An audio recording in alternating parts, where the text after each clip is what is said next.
Pelajaran kita pada hari Sabat ini berjudul The Parable of a Fishing Net. Dan itu kita bisa baca di Alkitab di Matius 13 untuk mengetahui dia punya perumpamaan di Alkitab ya.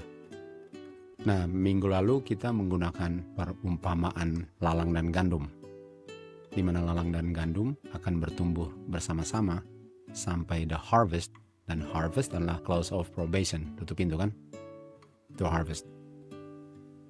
Sekarang kita akan menggunakan perumpamaan yang lain selain lalang dan gandum, dan perumpamannya ya, jala ikan yang dilempar ke laut.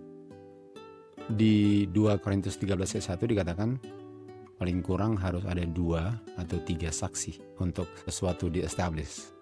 Dan penting sekali itu. Jadi lebih banyak saksi mengenai hal yang sama dari perumpamaan yang berbeda, itu lebih establish sesuatu sebagai kebenaran di Alkitab. Dan inilah saksi kedua berdasarkan harus terjadi hujan akhir sebelum penghakiman orang hidup. Jadi kita mulai dengan kutipan pertama.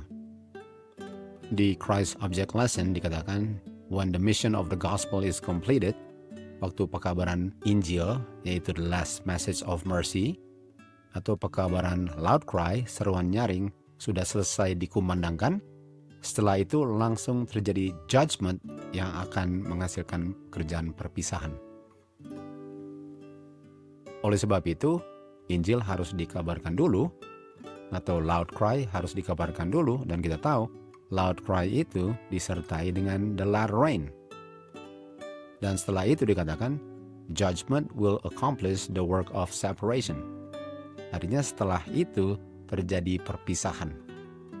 Dan perpisahan itu hasil ujian akhir, the great final test, dan itulah judgment-nya, karena itu akan memisahkan orang-orang yang dikumpulkan melalui kabaran Injil ini, atau the last message of mercy.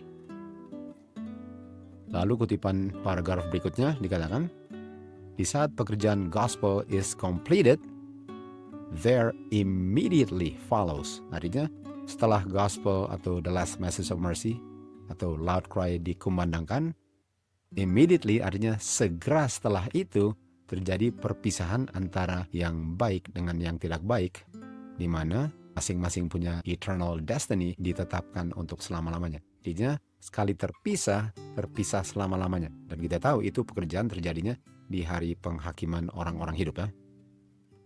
Jadi saya mau kasih lihat di sini gambarnya. Di sini kita lihat dibentuknya the image of the beast, di mana dibuat undang-undang hari Minggu. Tapi di sini tidak ada ancaman mati. Lalu itulah yang membuat kabaran the loud cry, the gospel atau the last message of mercy, di mana hujan akhir dicurahkan. Lalu terjadi di sini setelah the last message of mercy itu atau the gospel, terjadi perpisahan antara yang baik dengan yang tidak baik, hasil daripada the great final test, ancaman mati, dan itu adalah judgment. Artinya judgment terjadinya setelah the latter rain. Ini yang kita belajar minggu lalu berdasarkan perumpamaan lalang dengan gandum. Di Matius 13 mulai ayat 47 dikatakan, kerajaan surga itu seperti jala, dan jala itu melambangkan Injil. Dan jala itu dilempar ke laut, di mana di laut ada ikan, berbagai macam ikan. Dan kita tahu laut itu melambangkan banyak orang di Wahyu 17 ayat 15. Dan di laut ini banyak ikan, dan ikan ini melambangkan orang, tetapi ada orang yang baik dan orang yang tidak baik. Bagaimana ada ikan yang baik dengan ikan yang tidak baik di laut. Dan jala ini menangkap ikan-ikan yang tidak baik dengan yang baik, atau every kind of fish, dan ditarik ke darat. Lalu mereka duduk dan mulai memisahkan yang good dari yang bad, okay? Sebagaimana tadi kita lihat, gospel itu mengumpulkan yang baik dengan tidak baik, lalu memisahkan yang good dari yang bad. Nah, good apa? Ikan yang baik dan ikan yang tidak baik. Dipisahkan setelah jalannya sudah penuh dengan ikan, lalu ditarik, lalu dipisah. Dipisahkan yang jelek dari yang baik. Lalu ayat 49 dikatakan demikian juga di at the end of the world, atau tutup pintu atau judgment, di mana terjadi perpisahan antara yang jahat dengan yang baik. Jadi sekali lagi, ini adalah image of the beast deformed, terjadinya Sandelo. Tidak ada ancaman kematian di sini. Lalu latrain dicurahkan untuk mematangkan semua yang masuk di sini di jangka waktu ini. Dan banyak juga yang ditarik jala atau angel, the last message of mercy, berdasarkan loud cry. Dan mereka bergabung ke sini. Lalu ujian akhir, the great final test, ancaman mati. Dan itu akan menghasilkan perpisahan yang mengungkapkan siapa yang baik dan tidak baik, atau siapa yang beriman dan tidak beriman. Dan itulah penghakimannya yang akan memisahkan yang baik dari yang tidak baik. Dan inilah the end of the world, atau the end of probationary time. Masa probation berakhir. Jadi sekali lagi, harus terjadi the latter rain sebelum the judgment of the living. Okay? Di Christ Object Lesson halaman 122 dikatakan, waktu jala dilempar itu melambangkan Injil dikabarkan, atau the last message of mercy, atau the preaching of the gospel. Dan jala ini, atau loud cry ini, yang adalah gospel ini, yang mulai dikabarkan di sini, the loud cry, akan mengumpulkan ke dalam gereja yang baik dengan yang tidak baik. Kalau minggu lalu, yang baik dan tidak baik adalah yang lalang dengan gandum. Di perumpamaan ini ialah ikan yang tidak baik dengan ikan yang baik ke dalam gereja. Artinya gereja sampai ujian terakhir masih terdiri dari yang baik dengan tidak baik, atau lalang dengan gandum. Artinya gereja tetap gereja militant sampai tutup pintu.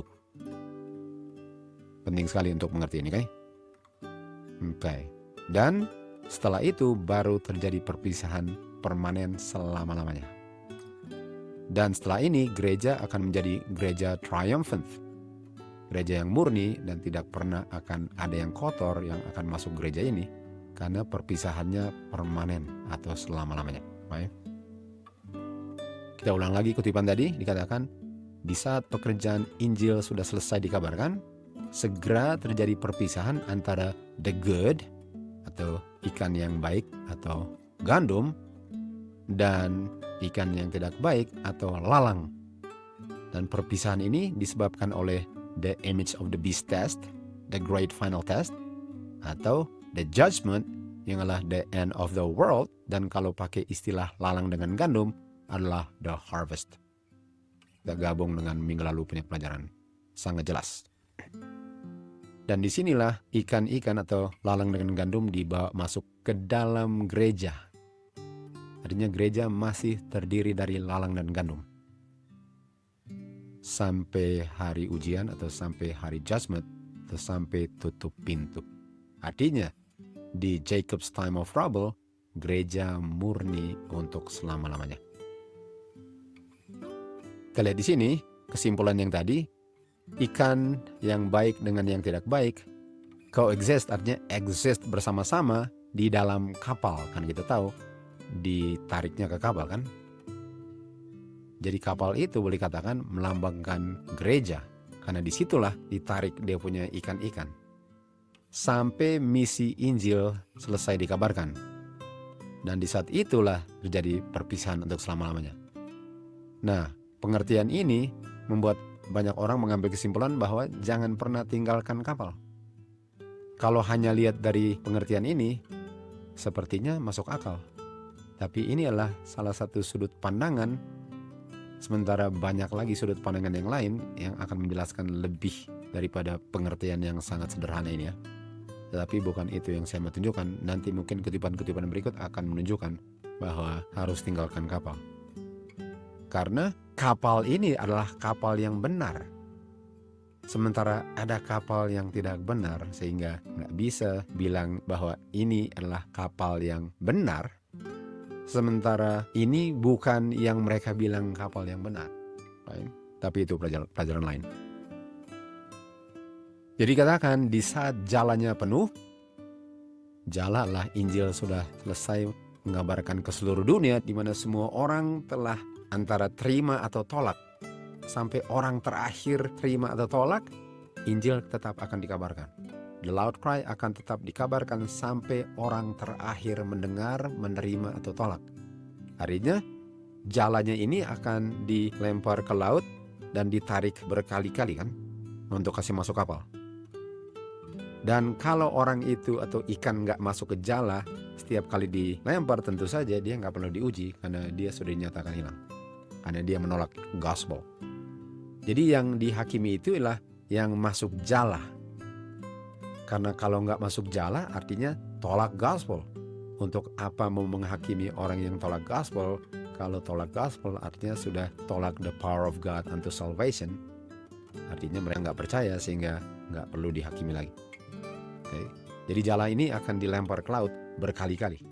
Sampai semua diberikan kesempatan untuk menerima. Dan yang menerima pun belum tentu selamat karena harus diuji di the great final test. Dan disitulah penghakiman yang akan memisahkan untuk selama-lamanya lalang dari gandum atau ikan yang baik dari ikan yang tidak baik. Kita ke Testimony to Ministers halaman 506 dikatakan, untuk tanaman apapun yang perlu menjadi matang atau the ripening of the grain, itu melambangkan selesainya atau komplitnya pekerjaan grace-nya Tuhan di dalam seseorang.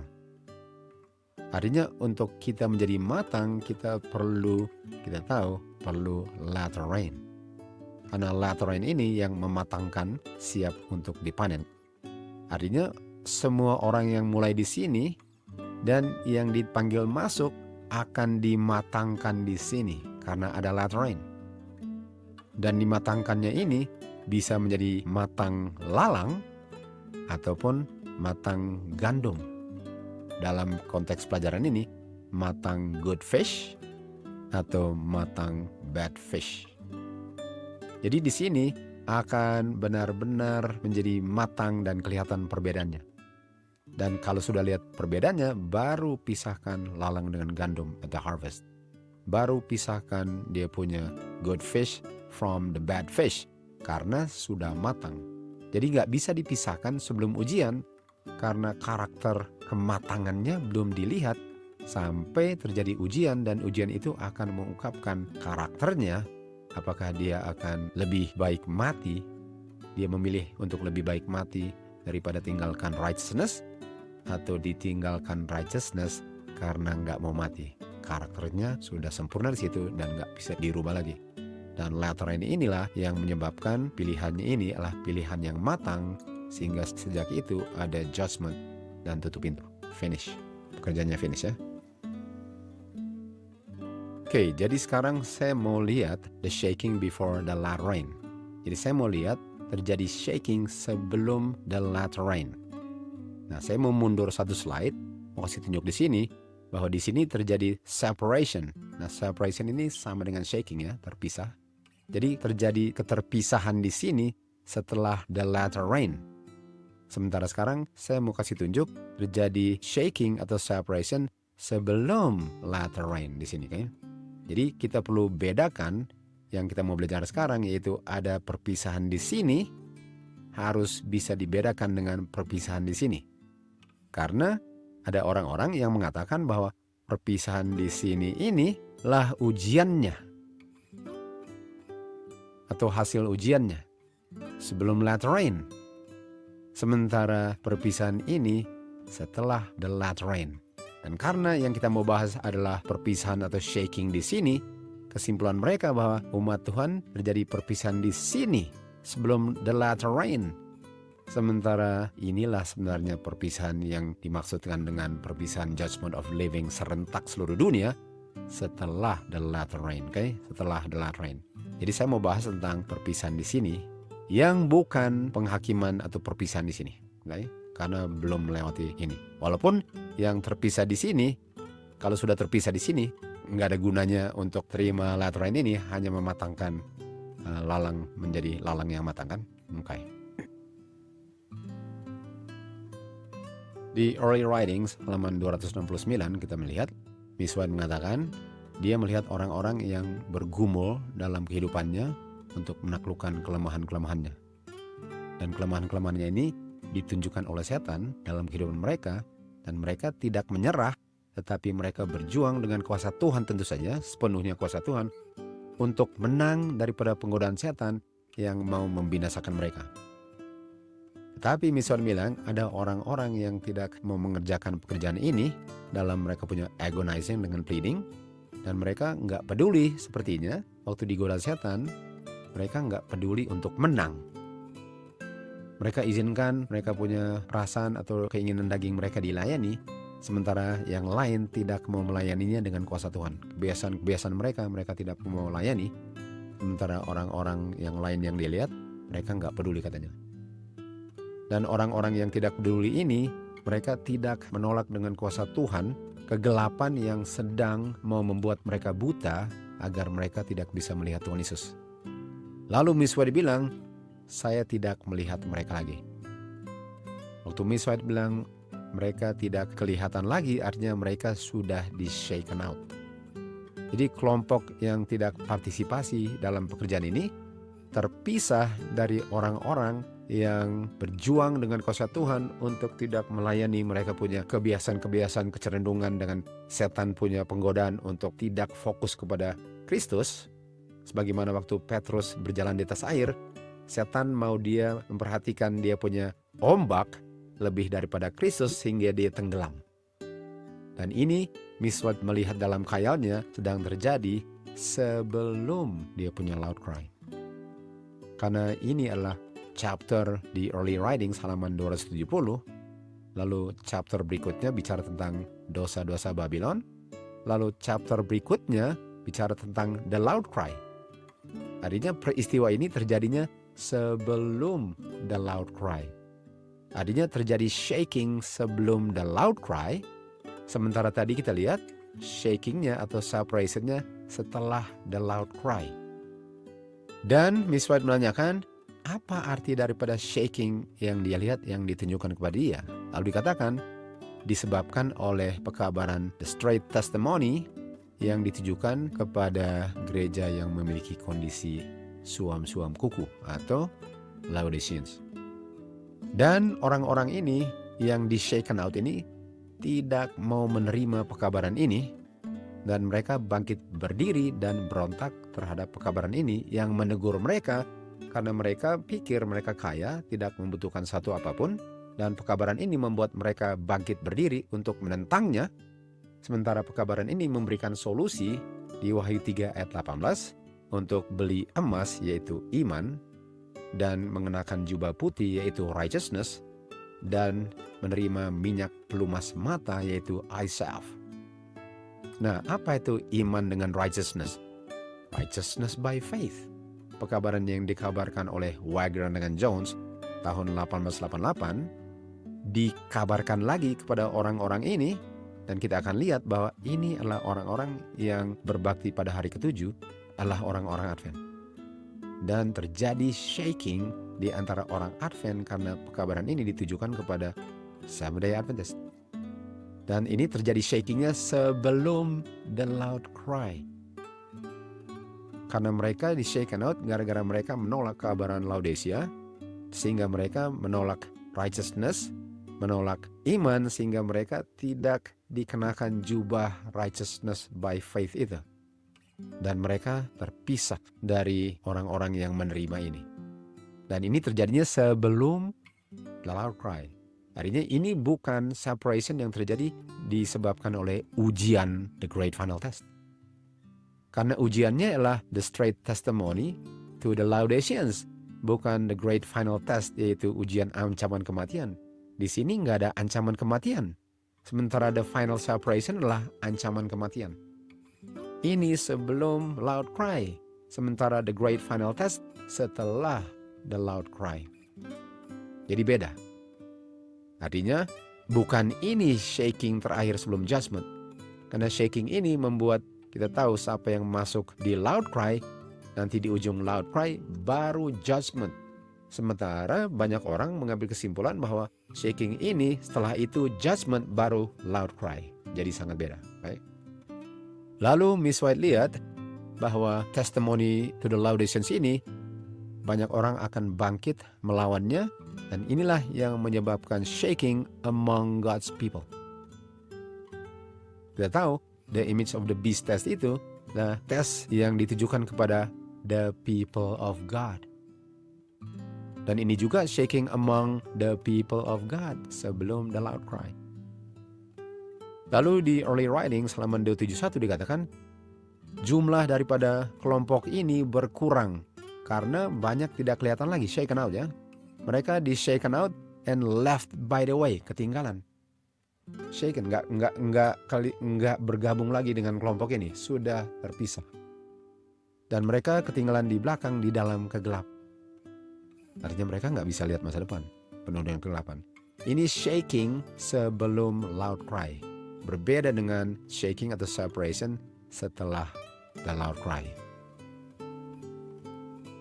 Lalu kita lanjut, dikatakan, tetapi malaikatnya tinggalkan mereka yang tidak berusaha untuk menolong diri mereka dengan kuasa Tuhan, dan saya tidak melihat mereka lagi. Lalu saya tanyakan kepada malaikat itu, apa yang menyebabkan shaking ini? Jawabannya, kabaran straight testimony kepada gereja yang memiliki kondisi suam-suam kuku. Lalu kita tahu, habis itu kita masuk loud cry, kan? Kita masuk loud cry. Jadi terjadi shaking dulu, baru masuk loud cry, karena umat Tuhan dengan setia memberikan amaran, yaitu loud cry, atau the gospel mission, atau the last message of mercy, setelah shaking Laodiceans kan. Lalu setelah itu mereka diancam mati. Bukankah ini shaking atau separation yang menghasilkan judgment? Bukan ini. Ini sebelum loud cry, early writings. Great controversy ini setelah loud cry. Beda. Antara kedua kutipan ini adalah the latter rain. Artinya judgment-nya setelah kutipan great controversy. Judgment-nya tidak terjadi setelah early writings sebelum great controversy. Jadi sangat beda kan? Bisa melihat perbedaannya. Kita lanjut. Jadi katakan di sini, sekarang di saat terjadi sesuatu yang membuat seseorang itu berhadapan dengan maut, ancaman mati, itulah the great final test yang tibanya at the close of human probation. Saya mau mundur.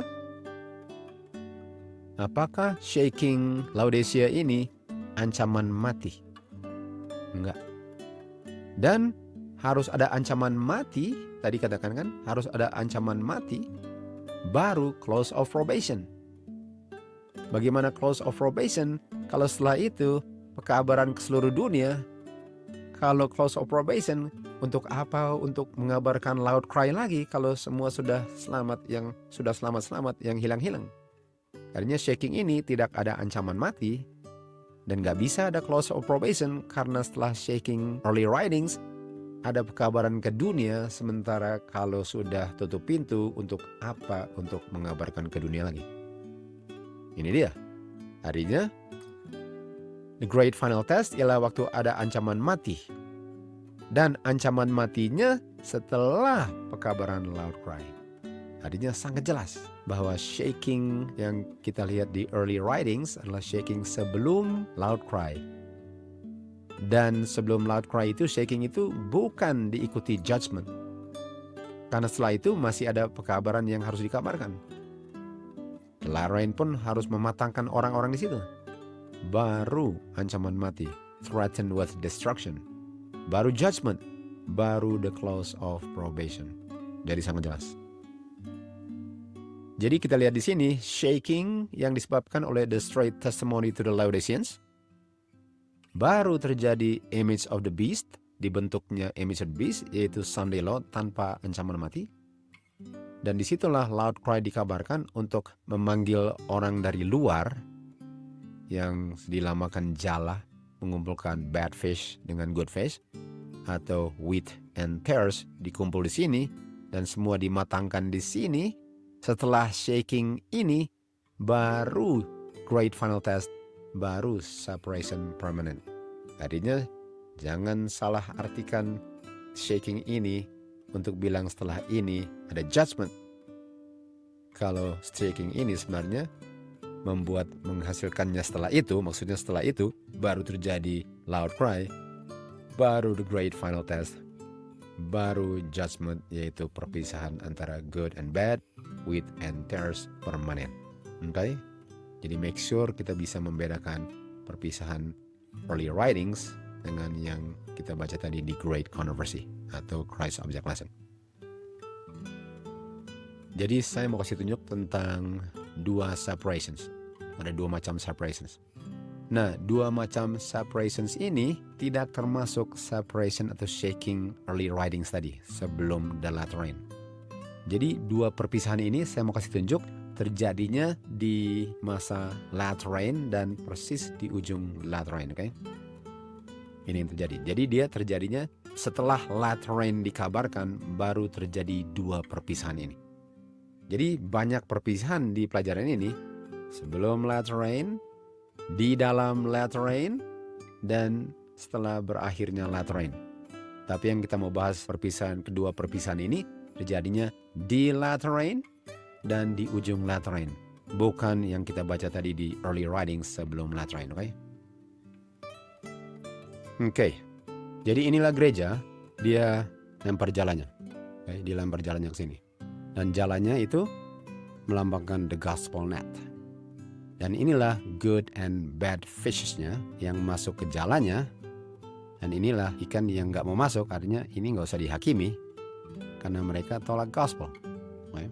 Artinya dia masuk, dan waktu dia masuk dibawa ke kapal, lalu dia dibawa ke sini. Dibawa ke shore kan. Lalu mereka duduk kan, dikatakan duduk, lalu mulai memisahkan. Dan dipisahkan the bad fish kembali ke laut dan the good fish untuk di harvest. Okay. Nah ini dia punya first separation atau shaking. Ini dia punya second separation atau shaking, dan ini adalah shaking judgment. Di sini dia dijudge baik atau tidak baik. Di sini terima apa? Marker beast. Di sini the seal of God. Nah kita tahu ini shaking hasil judgment. Ini apa? Ini separation hasil gospel net. Bagaimana terpisahnya? Jadi di sini kita bisa lihat bahwa yang terpisah adalah ikan yang baik dengan tidak baik yang masuk ke jala dari ikan yang baik dengan tidak baik waktu pertama kali diciduk ya, di laut. Artinya perpisahan dari ikan di jala dari ikan yang tidak masuk ke jala. Itu perpisahannya. Jadi perpisahan ikan ini dari ikan ini adalah perpisahan pertama. Lalu ikan yang masuk ke sini disaring lagi, dipisahkan untuk kedua kalinya kan. Jadi sekali lagi jala masuk ikan baik dan tidak baik terpisah dari yang tinggal di laut. Lalu ditaruh di sini di platform ini untuk penghakiman, untuk membedakan baik dan tidak baik. Dan di sini ditentukan ini tidak baik, mark of the beast. Ini harvest atau the seal of God. Jadi dua separation. Separation dari laut dan separation di judgment of living. Itu dia punya two separations. Dan kita tahu ini sudah terjadinya apa? Ini loud cry. Ini adalah loud cry. Sementara tadi sebelumnya di sini kita lihat ada shaking laudations. Dan kita nggak ngomong tentang shaking laudations tadi. Jadi shaking laudations, lalu shaken gospel net, lalu shaking atau separation judgment. Inilah yang terjadi. Kita sekarang sedang berada di shakingnya early writings. Dan setelah shaking itu, nggak lama kemudian akan terjadi gambar ini. Lalu time of trouble. Lalu Tuhan sudah datang. Oke, sekarang the first separation, perpisahan pertama. Saya mau membuat perbedaannya antara first separation dengan separation. Nanti kita lihat dia punya kutipannya. Jadi terjadi dua perpisahan sebagaimana yang tadi sudah diilustrasikan di gambar. Sekarang saya mau kasih tunjuk dalam kutipan-kutipan. Oke, kita lihat di Wahyu 18. Kita tahu Wahyu 18 ayat 1 telah mulai daripada loud cry. Dan Wahyu 18 ini adalah di saat hari Sabat ditiadakan dan digantikan dengan hari Minggu, di mana the law of God was made void ya. Dibuat void. Dan waktu dibuat void itu disitulah image of the beast dibentuk, Wahyu 18. Disitulah Sunday law mulai. Disitulah loud cry. Okay? Dan disitulah dia punya latrine dicurahkan untuk mematangkan orang-orang yang melewatinya. Disitulah jala mulai dilempar ke laut. Sehingga banyak orang akan masuk ke gereja berdasarkan pekabaran ini. Dan gereja masih gereja militant. Karena gereja belum dihakimi. Gereja triumphant adalah gereja yang tanpa ikan yang tidak baik dan tanpa lalang. Sementara gereja yang masih campur baur adalah gereja yang militant, bukan gereja triumphant. Dan di sini mulainya, Wahyu 18. Dikatakan, dan setelah ini Yohanes melihat malaikat yang lain turun dari surga, yaitu loud cry. Dia bergabung dengan malaikat ketiga, right? Dan dia mengatakan Babylon the Great. Great artinya sudah sempurna jatuhnya, kan? Makanya the great final test juga nanti kan, karena Babylon the Great is fallen. Dan di sini pekabaran ini memanggil umat Tuhan keluar dari Babylon. Nah, waktu panggil keluar dari Babylon, ini dikabarkan oleh jala, net, gospel kan? Ada yang dipanggil keluar terdiri dari lalang dan gandum. Terdiri dari good fish dengan bad fish. Ini kan, come out of her. Apakah ini final separation? Enggak. Ini first separation karena ini sebelum judgment. Ini dia punya first separation, okay? Karena dia punya dosa sudah mencapai surga, dengan kata lain mereka membuat undang-undang yang sangat bertentangan dengan hukum Tuhan, lalu memaksakan penduduk bumi untuk menerimanya. Ini dia. Tapi ini panggilan keluar separation good dengan bad fish yang masuk ke jala dari good dengan bad fish yang belum masuk jala atau bad fish yang nggak pernah masuk jala ya. Beda. Ini separation pertama kan. Oke, kita lanjut ya. Di John 10:16 dikatakan ada domba-domba miliknya Kristus yang tidak berada di dalam kandangnya Kristus. Mereka harus dibawa masuk. Ini dia. Dan mereka akan mendengar suaraku yaitu come out over my people. Ini separation nomor 1. Karena panggilan ini adalah panggilan loud cry. The last message of mercy. Inilah panggilan gospel yang membawa mereka semua masuk ke gereja. Dan gereja terdiri dari yang lalang dengan gandum. Good fish dengan bad fish ya. Katakan di sini. I saw that God has honest children. Ada anak-anak Tuhan yang jujur di antara the nominal Adventist dan the fallen churches. Inilah lautannya. Lautannya. Artinya jalannya dilempar ke lautan nominal Adventist dengan fallen churches. Nah, artinya yang di laut ini ada umat Tuhan yang harus dipanggil keluar. Dan laut ini salah satunya adalah nominal Adventist. Jadi pertanyaannya, apakah nominal Adventist yang akan memanggil orang keluar ke gereja atau gereja memanggil umat Tuhan keluar dari nominal Adventist? Sangat jelas. Sangat jelas bahwa nominal Adventist adalah lautnya. Di situ lautnya kan. Dan ministers dengan anggota akan dipanggil keluar sebelum 7 last plagues. Sebelum judgment, sebelum close of probation.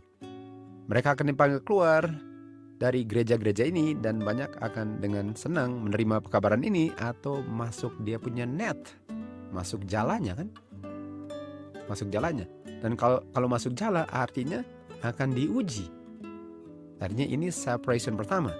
Dan setan membuat false revival di dalam gereja-gereja ini supaya banyak tidak masuk ke jala. Jadi false revival ini membuat mereka bilang, nggak usah terima dia punya panggilan. Kita kan ada revival di sini. Artinya revivalnya di mana? Fallen churches dengan nominal Adventist. Artinya di laut akan ada revival untuk tidak masuk gospel jala. Tetapi terang akan menyinari. Terang apa? Terang Wahyu 18:1 kan? The earth enlightened with his glory. Terang itu dan orang-orang yang jujur. Oke, artinya orang-orang jujur artinya good fish dengan bad fish akan terima panggilan jalannya dan akan bergabung dengan ini gerejanya, ini remnant yang saat ini terdiri dari lalang dengan gandum. Bukan nominal Adventist atau fallen churches. Bukan. Karena remnant itulah gerejanya. Remnant itulah kapalnya. Bukan nominal Adventistnya. Sangat jelas. Okay? Jadi untuk bilang kita adalah kapal. No. Non-Bible Adventist dengan follower churches adalah lautnya. Remnant kapalnya. Misal katakan dia melihat bahwa God had children. Ada umat-umat Tuhan yang tidak melihat dan oleh sebab itu tidak memelihara hari Sabat.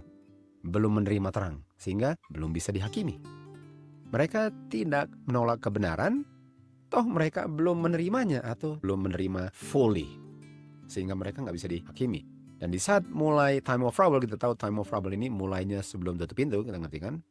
Dan dilanjut setelah tutup pintu, umat Tuhan dipenuhi dengan Roh Kudus. Apa artinya? Terima latter rain, seperti hari Pentecost. Dan mereka mengabarkan Sabbath more fully. Apa Sabbath more fully? Salah satunya bahwa hari Sabat bukan harinya saja, tetapi kuasa gospelnya yang merubah orangnya. Baru hari Sabatnya ada artinya, mulai dikabarkan. Dan ini membuat gereja-gereja atau ikan di laut dan Non-Bible Adventist marah waktu jala memanggil umat Tuhan keluar dari laut. Dan di saat ini banyak melihat bahwa remnant memiliki kebenaran, terang, dan mereka keluar. Dan mereka sama-sama mengalami penganiayaan Sunday Law Final Test dengan umat Tuhan. Lalu terjadi perpisahan lagi. Tapi ini adalah perpisahan pertama. First separation. Okay?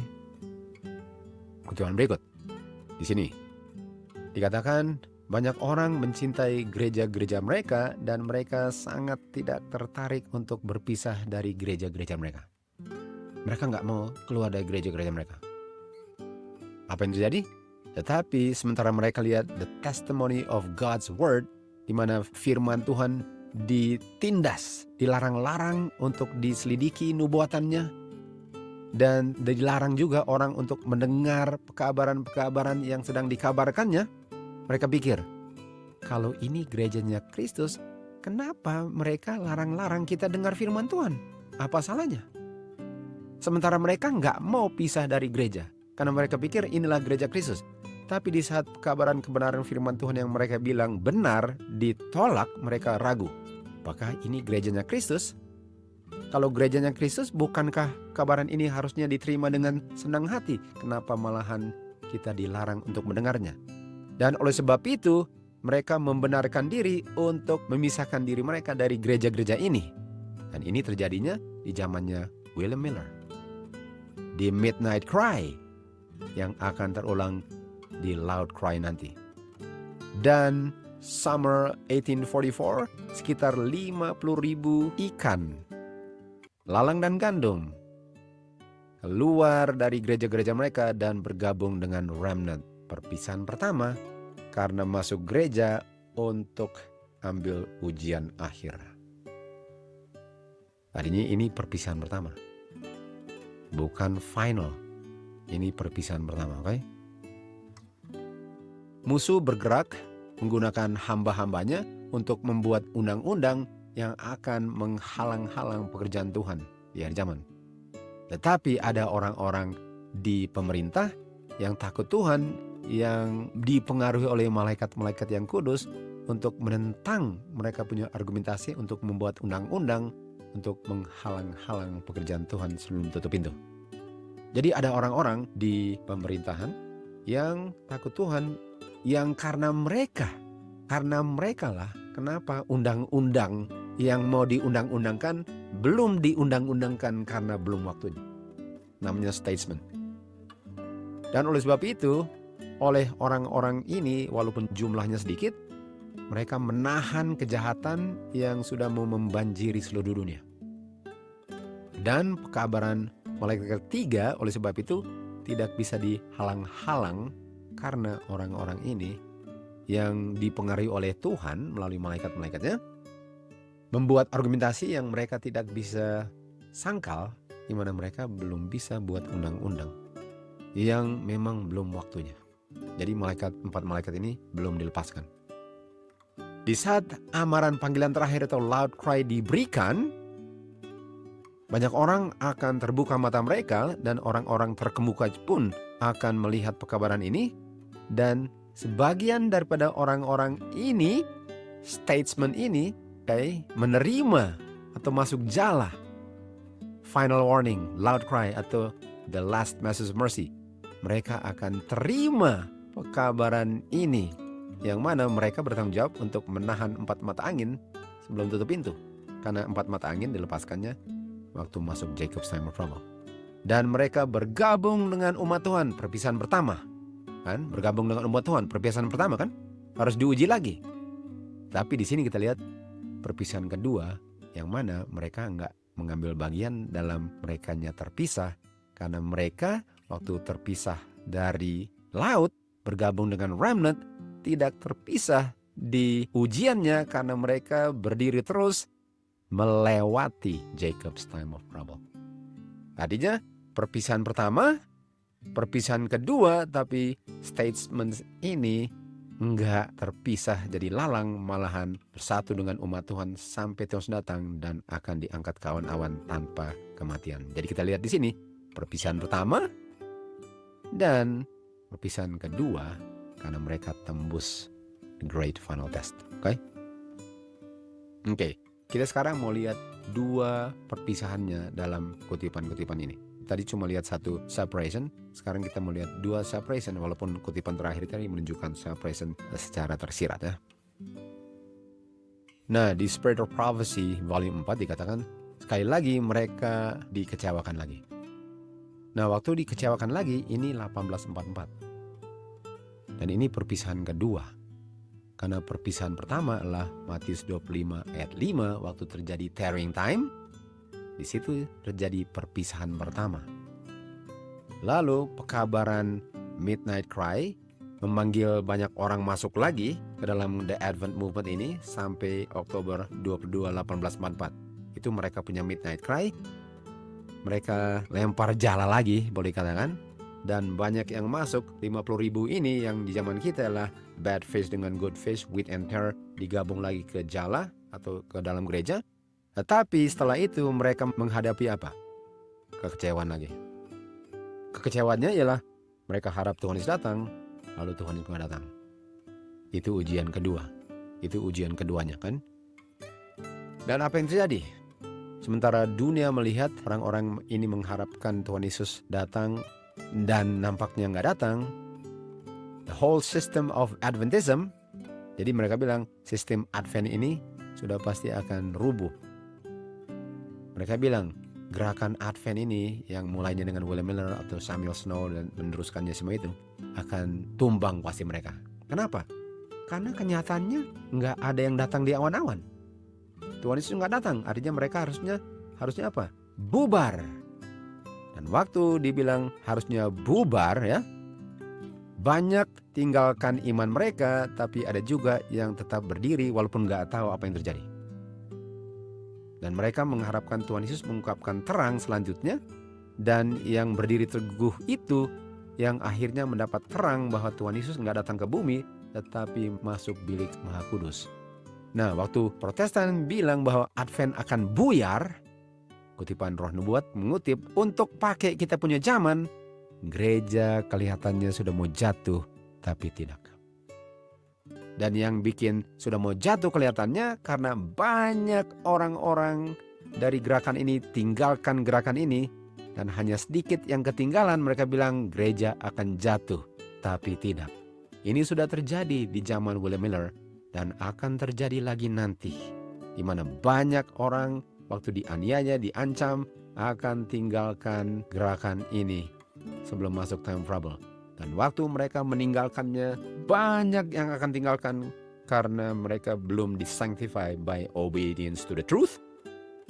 Nampaknya bad fish atau lalang, akan kelihatanlah bahwa gereja dan remnant akan jatuh, tapi tidak. Situlah kita akan lihat digenapi kutipan itu.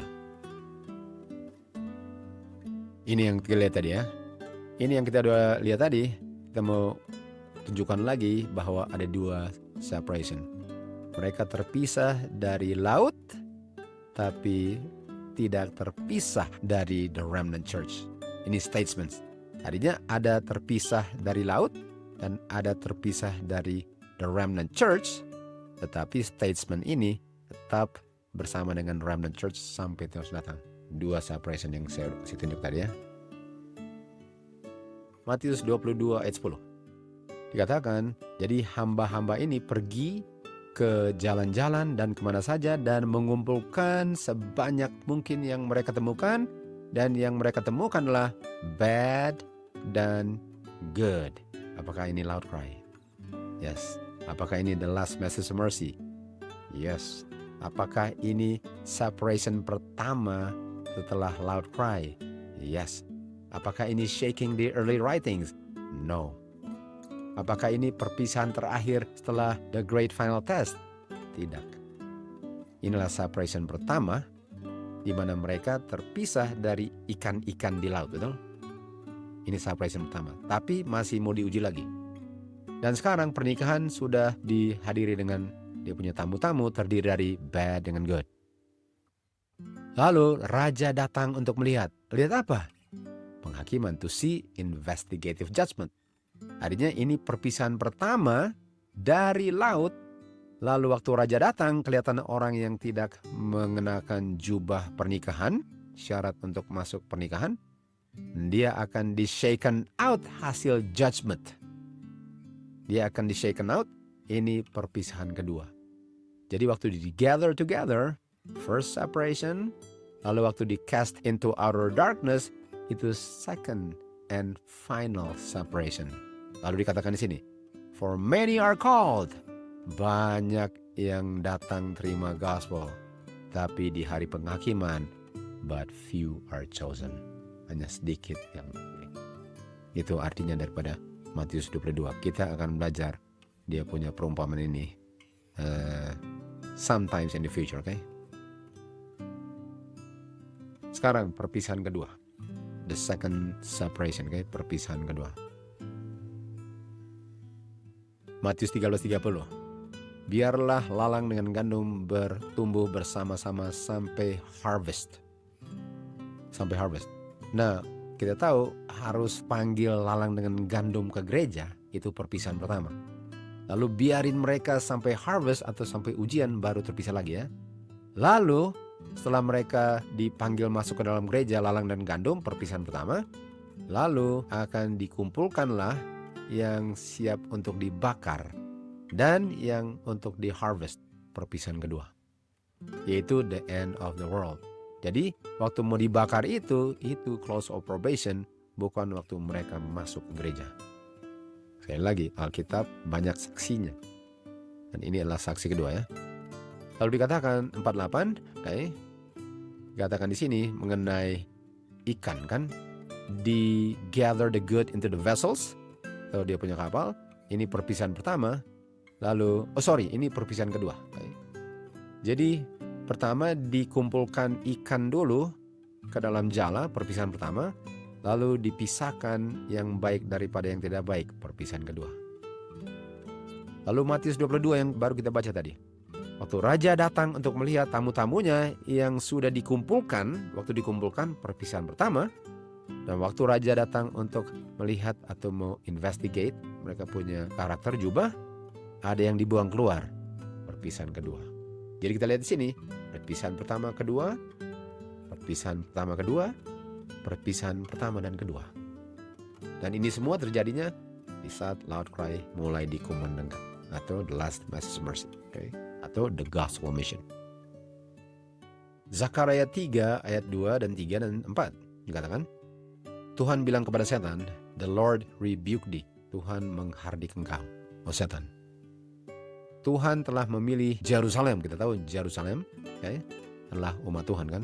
Jerusalem is represented by seorang wanita kan. Sementara Babylon juga wanita apostate. Jadi inilah gereja. Tuhan telah memilih Jerusalem ya. Lihat ini. The Lord hath chosen Jerusalem. Okay. Di mana kita lihat kata chosen tadi? Chosen. Dan chosen ini kapan? Separation pertama atau kedua? Kedua. Ini yang banyak dipanggil setelah penghakiman di-choose atau chosen. Jadi chosen itu hasil penghakiman, dipanggil hasil jala. Jadi dibilang Zakaria tadi apa? Zakaria di apa dia? Di chosen. Artinya ini apa? Separation pertama atau kedua? Kedua. He was chosen. Bukankah dia dipungut dari api? Api apa? Api penganiayaan. Ini apinya. Jadi hasil api dia tembus, dia dipilih. Banyak dipanggil masuk jala, sedikit tembus api. Dia Joshua melambangkan orang-orang yang tembus separation kedua, kan? Sama dengan statement yang kita lihat tadi kan. Lalu di sini orang bisa bingung. Dikatakan tanggalkan jubah kotornya dari dia. Noh, kok bisa di hari penghakiman jubah kotor? Dan I have caused thine iniquity to pass from thee. Artinya dia punya jubah kotor melambangkan iniquity. Kenapa di hari penghakiman baru dilepaskan jubahnya, baru penggantian jubah di hari penghakiman? Bukankah di hari penghakiman harus hadir dengan jubah pernikahan? Kok di hari penghakiman terjadi pergantian jubah? Dan saya akan menjubahkan dia dengan jubah gantian. Dan sebelum saya jelaskan kenapa, kita baca berikut ini. Kristus dilambangkan dalam dia punya actual ministry untuk umatnya, sebagaimana waktu Joshua di hari Day of Atonement. Kata lain, atonement apa? Judgment. Okay? Judgment. Nah, apa artinya dia baru menggantikan jubahnya? Jangan lupa bahwa kita punya dosa-dosa di sanctuary di surga. Masih kita punya. Belum luput kita. Jadi masih kita punya. Dan untuk dosa-dosa yang di sanctuary di cleanse dari kita, yang mulai pekerjaannya Oktober 22, 1844, the cleansing of sanctuary, ialah untuk kotoran-kotoran dosa kita yang sudah diampuni dan dipercik di surga itu, dipindahkan ke scapegoat. Dalam hal itu, dia punya dosa dilepaskan pertanggungjawabannya dari umat Tuhan di hari judgment. Itu artinya bukan berarti dia baru dapat karakter yang sempurna di hari penghakiman. Mudah-mudahan kalian ngerti ya. Oke, mari kita lihat ya. Kita harus belajar dari pengalaman yang lalu supaya kita jangan bingung dengan apa yang kita mau hadapi di masa depan. Sebagaimana di Testimony Minister Gospel Workers halaman 31 dikatakan, kita nggak perlu khawatir kan apa yang kita harus hadapi, kecuali kita lupa bagaimana sejarah akan terulang kembali di zaman kita. Artinya kalau kita nggak tahu apa yang terjadi dulu, kita akan gagal karena kita nggak tahu apa yang kita harus hadapi, karena kita ada lupa bahwa cara Tuhan bekerja sama dulu dengan sekarang. Baik? Jadi mari kita lihat contoh daripada dulu kala. Nah, kita tahu bahwa Tuhan Yesus ditolak oleh orang-orang Yahudi yang adalah orang-orang yang Tuhan bawa keluar dari Mesir, keturunan lahiriahnya Abraham, Isaac dengan Jacob kan. Waktu dia datang malah ditolak. Sekarang pertanyaannya, apa salah satu alasan mengapa Kristus ditolak oleh umatnya sendiri? Nah, mari kita baca ayat-ayat ini. Di Mazmur 50 ayat 3 dikatakan, Our God shall come. Nah, akan datang. Shall not keep silence. Tidak akan berdiam diri. Dan a fire shall devour before him. Artinya akan datang dengan api. Oke, sekarang saya tanya. Ini come ini dibilang nggak kedatangan pertama atau kedua? Di ayat ini? Enggak dibilang first atau second coming kan? Enggak. Nah, tapi kita tahu apakah ini kalau fire shall devour, apakah waktu dia datang di Bethlehem ada api? Atau not keep silence artinya dia enggak diam-diam tiba-tiba lahir di Bethlehem. Apakah ini kedatangan pertama atau kedua? Fire. Kedua. Kan? Lalu kita lihat ini, Yesaya 53. Surely he hath borne our griefs. With his stripes we are healed. Ini kedatangan pertama atau kedua ini? Kedatangan pertama. Apakah ini kedatangan pertama? Ini kedatangan kedua. Tapi pertanyaannya, apakah di sini dikatakan our God shall come again the second time? Atau our God shall come for the first time? Enggak. Nah, untuk kita baca sekarang gampang untuk membedakannya. karena Tuhan Yesus sudah datang pertama kali. Tapi untuk orang Yahudi dulu, dia belum pernah datang. Jadi semua kedatangan Tuhan Yesus yang khususnya kedatangan kedua kalinya karena mereka mengharapkan seorang juru selamat dari Roma, dan kalau datang harus berapi-api dan gak lahir di Bethlehem. Sementara mereka gak sadar bahwa dia datang di ayat-ayat yang mereka gak mau anggap, karena kedatangan yang pertama ini gak memenuhi kebutuhan mereka. Sehingga mereka hanya tertarik, paling kurang guru-guru ini, untuk melihat kedatangan keduanya, tetapi mengartikannya sebagai kedatangan pertama. Dan oleh sebab itu banyak orang kehilangan kehidupan kekalnya karena nggak bisa membedakan kedatangan pertama dari kedatangan kedua. Kita di sini ada dua macam separation, dan kita juga tahu bahwa ada dua macam seal. Kalau kita salah mengerti separation pertama dan kedua, kalau kita salah mengerti seal pertama dan seal kedua, kira-kira hasilnya sama nggak dengan mereka yang nggak ngerti kedatangan pertama dari kedatangan kedua? Hasil nggak ngerti pertama dari kedua, mereka bayar dengan mereka punya kehidupan kekal. Kalau kita pun nggak bisa membedakan peristiwa-peristiwa hari zaman yang ada duanya, walaupun nggak ditulis pertama dan kedua, sebagaimana kedatangan pertama dan kedua nggak dibilang juga pertama dan kedua, dan kita nggak bisa membedakannya, bukankah kita akan mengulang sejarah mereka yang kehilangan kehidupan kekal karena persiapan kita ialah persiapan yang salah karena peristiwa atau pengertian peristiwa kita salah. Mereka punya persiapan pun salah karena mereka mempersiapkan untuk kedatangan kedua kali, sehingga mereka tolak kedatangan Kristus pertama kali. Bisa juga kita nggak ngerti separation pertama kedua sehingga kita di-separate forever. Kita juga nggak ngerti mengenai seal pertama dan kedua sehingga kita nggak pernah akan terima seal kedua kalau kita nggak bisa membedakan seal pertama dari seal kedua. Di sini katakan, seandainya mereka dengan rendah hati dan memiliki spiritual discernment, waktu mereka mempelajari nubuatan-nubuatan, mereka tidak akan kedapatan dalam kesalahan yang sangat besar di mana mereka nggak bisa lihat dalam nubuatan yang menunjukkan kedatangan pertamanya dalam dia punya humility dan mensalah aplikasikan kedatangan pertama dengan kedatangan kedua kalinya dengan kuasa dan kemuliaannya. Jadi apakah orang-orang Yahudi bisa membedakan kedatangan pertama dan kedua? Enggak. Orang-orang Yahudi dulu mereka mau memiliki kuasa yang besar. Mereka ambisi untuk dihormati dunia. Mereka sombong dan corrupt. Mereka nggak bisa mengerti hal-hal yang kudus.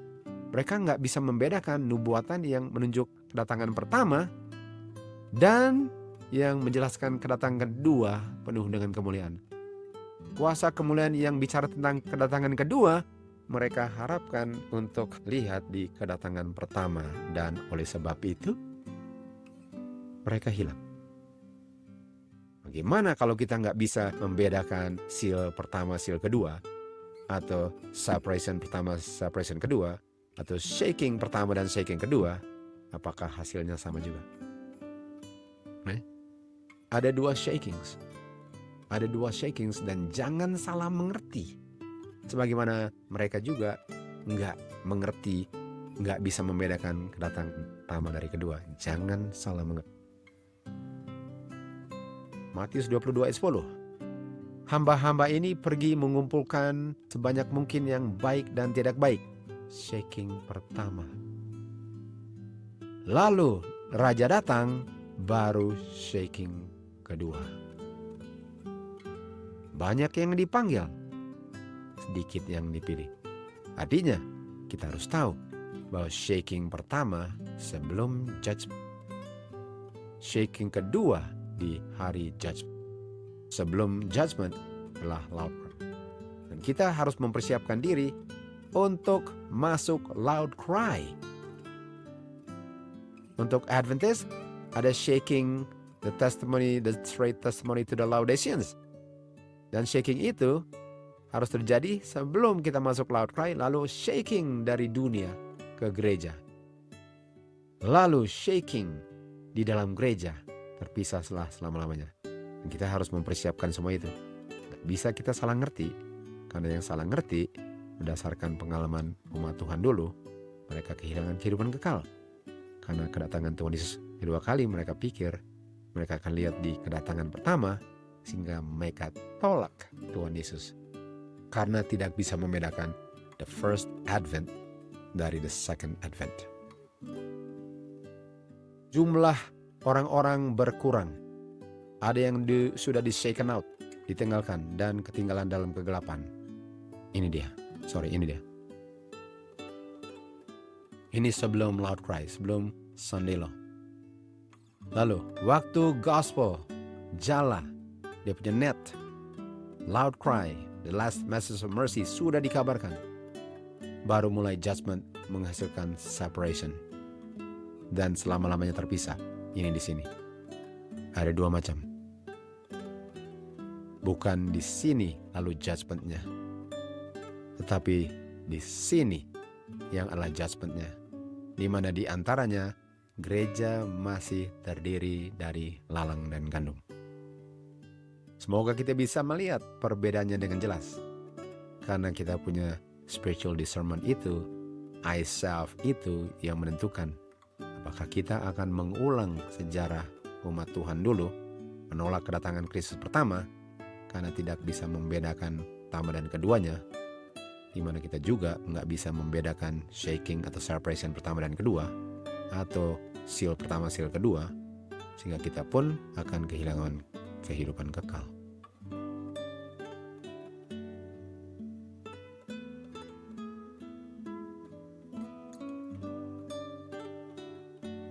Berjaga-jagalah. Lihat tanda-tanda, the events. Karena tanda-tanda itu menunjukkan bahwa sudah tidak lama lagi kita akan masuk the image of the beast deformed. To God be the glory.